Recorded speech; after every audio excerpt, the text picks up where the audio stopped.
The story of Voyager 1. I have been flying continuously for 47 years and am currently 25.4 billion kilometers away from Earth. What does this distance mean? If I were to scream, Mom, right now, it would take 23.5 Earth hours for that signal to be heard. I am Voyager 1 *, the furthest child humanity has ever sent away, currently hurtling into the deep space of the Milky Way at a speed of 17 kilometers per second.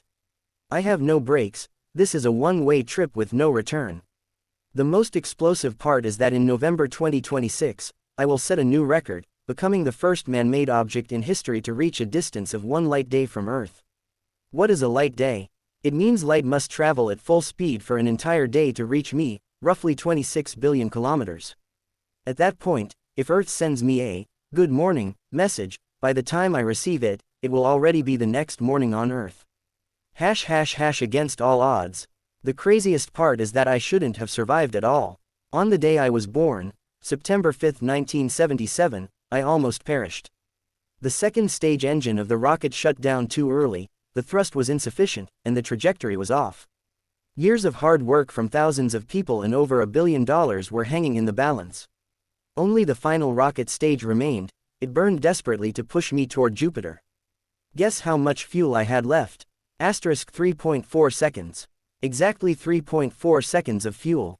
If the engine had cut out a moment sooner, I would have never reached Jupiter or left the solar system. I would have become space junk, drifting between Earth and Mars, forgotten by everyone. But I won that opening gamble. Then came the real challenge. I had to fly alone in the cold, pitch-black void. Moreover, the technology of that era was low-tech, beyond your imagination. My 3 onboard computers combined have a total RAM of only *** 68 KB. To put that in perspective, a single selfie on your phone today is heavier than that. NASA admits a modern smartphone has 3 million times more memory than I do. With only that capacity, I have to manage navigation, photography, communication, and orientation. Even scarier, my signal transmission power is only ** 23W, your bathroom light bulb might be brighter. Yet, with that tiny power, I struggle to talk to Earth across 20 billion kilometers. My data speed is just 160 bits per second, comparable to ancient dial-up, hundreds of thousands of times slower than your Wi-Fi. ### Discoveries that changed everything. Jupiter, March 15, 1979. Jupiter terrified me. It's massive. I flew past its clouds at just 349,000 kilometers, closer than the Earth is to the Moon. Its gravity tugged at me, making me feel like I'd be sucked in at any moment. But I held firm and took photos frantically. The rings. I discovered that Jupiter has rings. Before me, everyone assumed only Saturn had them. Eo's volcanoes. While passing the moon Io, I saw something strange, a hazy cloud rising. Earth first thought my camera was broken, but it was a volcanic plume 300 kilometers high. It was the first time humanity witnessed a volcanic eruption outside of Earth. Europa's ocean. I flew by Europa and found its surface eerily smooth, crisscrossed with giant cracks. Scientists realized a liquid water ocean might be hidden beneath the ice, making it a prime candidate for extraterrestrial life. Saturn, November 1980. Saturn was breathtaking. I captured the details of its rings, not just simple arcs, but hundreds of thin layers like cicada wings.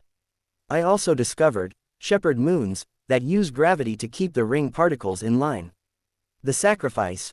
To get a close look at the moon Titan, I had to change my trajectory.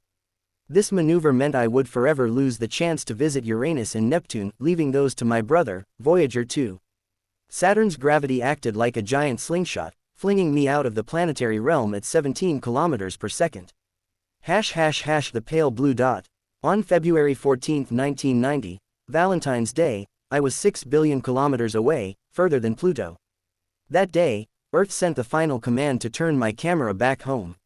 I rotated and pointed my lens toward where I came from. When the photo arrived, everyone fell silent.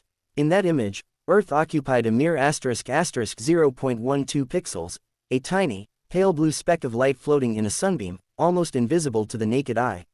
6 billion kilometers away, everything humanity has ever been, every war, every love, every sorrow and smile, was crowded onto that pinhead-sized dot. They named it the pale blue dot. After that photo, they turned off my cameras forever. I will never take another picture. But it doesn't matter, I already captured the most important photo of my life.